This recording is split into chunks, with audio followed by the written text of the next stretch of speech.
Many women in their 40s feel like libido has completely evaporated, while others feel otherwise. So, what is actually happening biologically? And we asked the doctor, why did God actually make menopause? There has to be some good part to it. And she gave us an answer. So let's find out. Welcome to the Plum Women Podcast. We're talking about something we all face but rarely name: tough conversations. Whether it's with aging parents, our careers, or even ourselves, these moments can feel heavy, scary, or just damn near impossible. But here's the truth: you are not alone. Over this season, we'll share stories, expert advice, and practical steps that help you move from hesitation to action. We'll talk about real life experiences from women in the diaspora navigating the pressures of family, faith, identity, and midlife transition. Welcome to the lounge. Sisters, let's talk.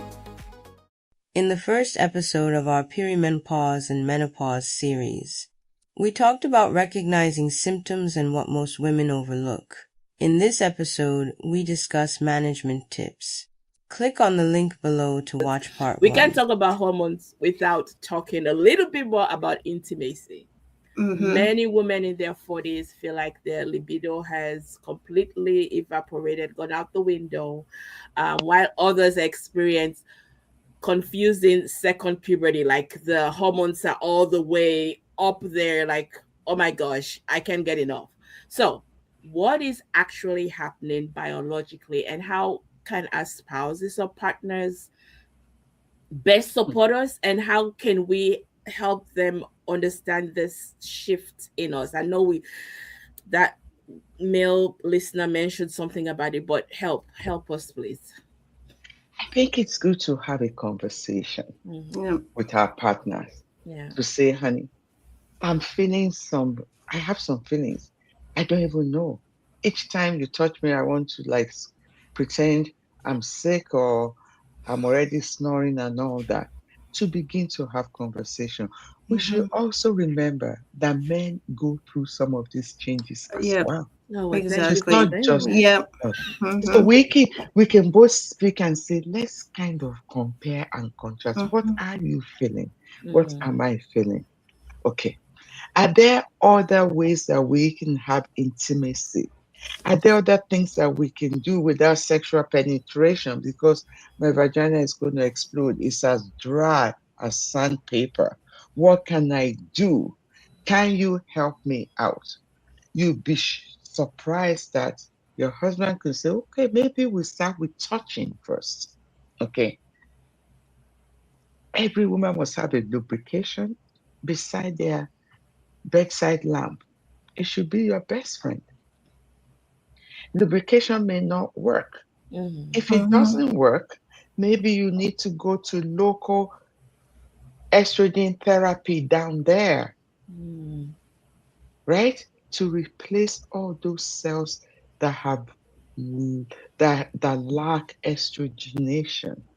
Estrogenization is so important to start to use those things, because like I say to my patient, avoiding sex is also a problem, because if you don't use it, you lose it.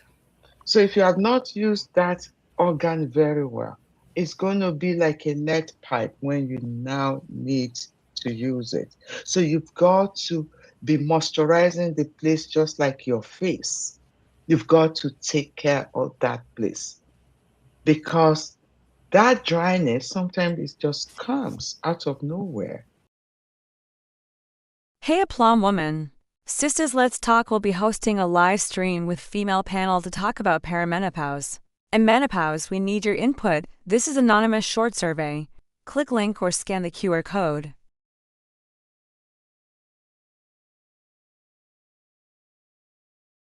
And some women don't feel it at all. So you can see the variation in symptoms. So if you're already feeling it, begin to use vaginal moisturizers, lubrication, local estrogen, The advantage of using those local estrogen is they do not typically get absorbed Into into the the system. body.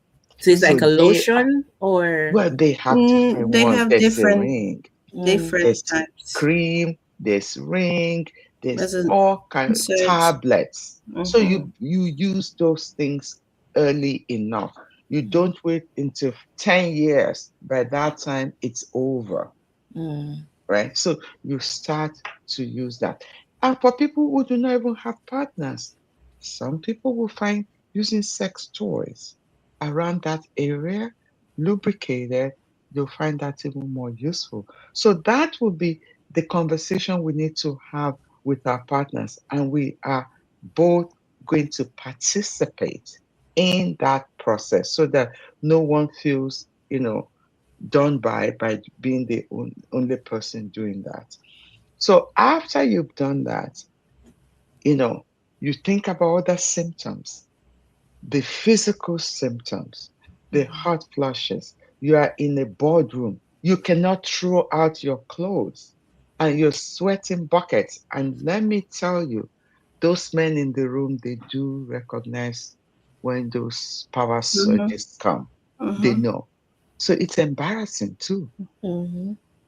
So there are antidepressants. Okay.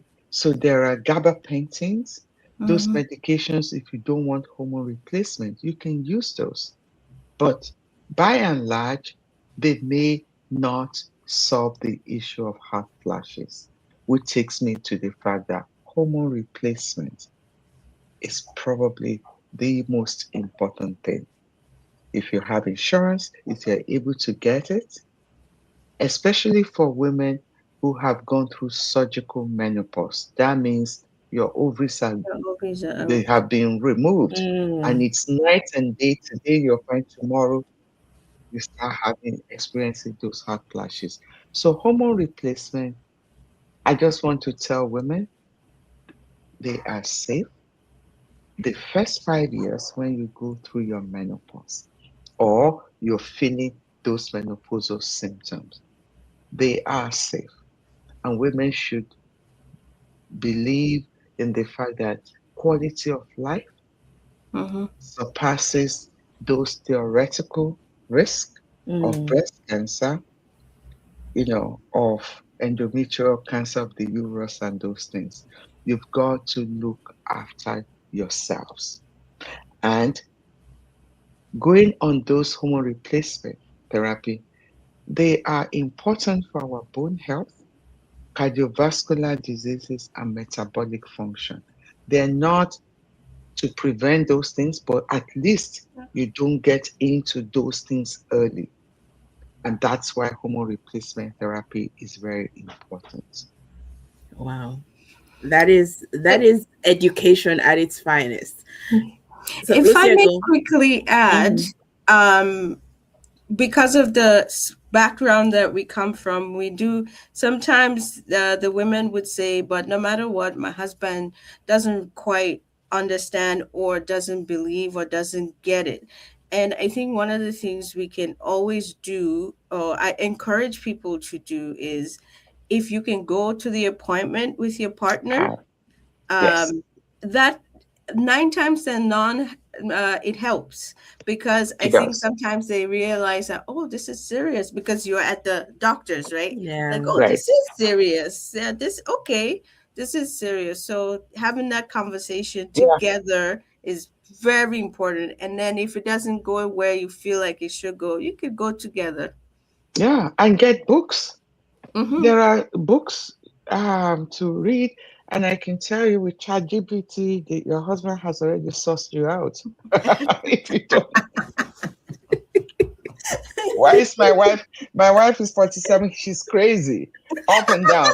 Chat, I think Chat ChatGPT. I like that. I like that. Dr. Bodupe, you do have you are very big on education, and we can see that you're a co-founder of a organization that measures in education. Why is that important to you, and how can we benefit from that? So thank you so much. So Women's Health Education Made Simple, which is WEMS for sure, for short. We started this NGO during the COVID-19 pandemic, when everybody didn't know what to do. Pregnant individuals were sent home. There was, we didn't even know when to say them antenatally. So we started this program just to debunk the myth and to provide evidence-based education for women's health so that women can feel comfortable about their own health and also make decisions about that. So during that time, we expanded into providing so many videos, educations around um, menstrual health, mental health, pregnancy loss, gynecological um, cancers, just improving health literacy and also empowering women. And we've done a lot. So we actually collaborated with gynecologists, social worker, pharmacists, and we also tackled COVID-19 hesitancy, especially among the marginalized communities. So that program was actually very, very good. And we continue to do that. So we have branched into mentorship, podcasting, and a host of other things for students and also leadership opportunity. So to give credit to other co-founders, my colleagues are Dr. Basrin.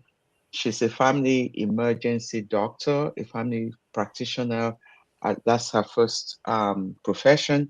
And also, the idea actually came from a medical student who is now going to finish as a gynecologist. Her name is Dr. Salwa Faruqi. She was actually my medical student. That's how we got to meet. And during the pandemic, she came up with this idea, and then the three of us rallied around and then started this NGO. And we have also empowered a host of other students who are either in medicine, some of them are in media, some of them are in different profession, residency, ENT, obstetrics and gynecology. So over the years, we continue to empower um, women and also the few men that work with us. So I'm very proud of that organization, and it's and the fact that all these things about menopause, we're actually looking about menopause now. So yeah, so stay tuned when we come up with all our infographics and also some of the educational materials on menopause. So thank you for highlighting that. Thank you. Yeah, thank you. And listeners will make sure we have the link in our show notes, and so you can go out Absolutely. and check it out. It is really educative. I was going through and reading, and the article on vulvodynia. Oh my gosh, Oh I yes. could not finish reading it. I'm like squeezing every of me and trying to read it. I know, and the vulva each, Oh. and aspirin in pregnancy, especially for Mm-hmm. Black For Black birthing mothers, women, yeah. yeah, women who are pregnant, so that they can start the aspirin Yeah. with if they have other risk factors before they're 16 weeks pregnant. So we just want to make Yeah. sure that we empower women to get Yeah. evidence-based information. Yeah, we'll And you we'll make start sure we have early. that link. Yeah.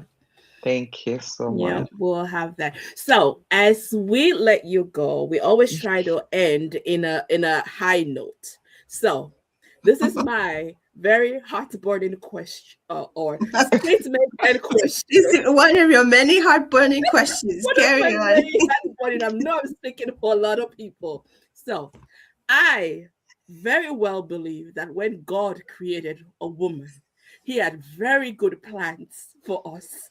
Yes. And he must have a reason why he made perimenopause and menopause a thing. I'm sure there is some good in all of this.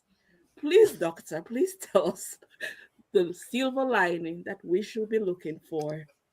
That And you should be looking for. we, Be honest. we, we, please, this is not personal at all. What is the silver lining that every 40, 30, Plus. late 30s, 40 plus woman should be looking for? Well, I share your sentiments, and I always think, as women, we start with menstruation, painful, everything. We transition to motherhood.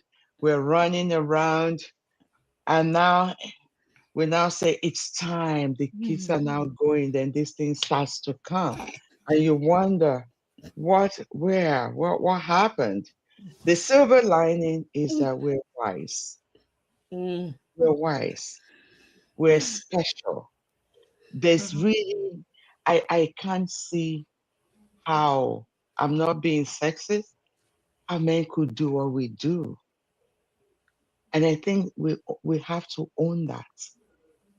That smartness, you know, and the fact that, we've got to treasure this, our body, from the get-go, because we don't have that much time. Right. So we don't need to wait until that hot flashes starts to come. We have to be creative. We have to find a way to enjoy it, to enjoy our family, to enjoy our partner, to enjoy the things that we do, because life is short, generally speaking, for everyone. And I think that's my philosophy. Whatever you can do today, why leave it till tomorrow? And that's the way that we women roll. Without women, there'll be no world. And we see it. yeah. So I think that's the silver lining. We are the neck. Right? We move that, Head. those bodies around. So yeah, I think that is silver. We've got to celebrate ourselves, because we're just special people. Right? And to me, we should not approach menopause with sadness. Yep. We should find a way to modify whatever is in there to suit our lives. Talking about it is one way. thing we are doing, one way. Yep. Involving those people around us to treat us whole and special. And then we have to own it and make it better for ourselves. No, if we don't, no one else will do it. Exactly. It's a new season. Yeah. It is a new season. It's a fresh one. Oh my gosh, this has been Thank you so very much. refreshing, and thank you so much. It's such wisdom, and thank you for your time. We do appreciate you, and thank you for all you do. We pray blessings over your business, over all your endeavors, all the things that you do, that every patient that comes to you feel like they are blessed and they're graced with your presence. So thank you so much. Thank you so much. And thank you for the wonderful work that you do. Without you, a lot of women would not have the opportunity.